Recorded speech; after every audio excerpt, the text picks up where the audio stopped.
বছর এই শীতের সময় কিন্তু আমলকিটা আমরা প্রচুর পাই।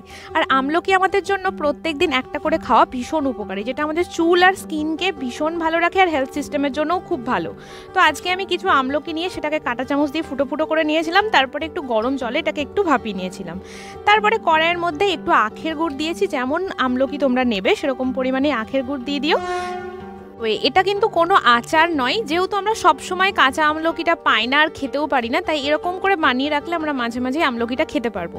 এখানে আমি কিছু ইউজ করিনি, শুধুমাত্র হালকা একটু লবণ ইউজ করেছি, সেটাও টেস্টের জন্য।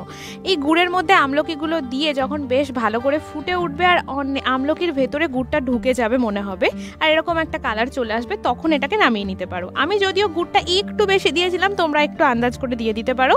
তো এইরকম গুড় আমলকি বানিয়ে রাখলে সেটা মাঝে মাঝে আমরা খেতেও পারবো, আর খেতে খুব ভালো হয় এটা। তো জানিও ভিডিওটা কেমন লাগলো, আর ভালো লাগলে চ্যানেলটা সাবস্ক্রাইব করে যেও। টাটা।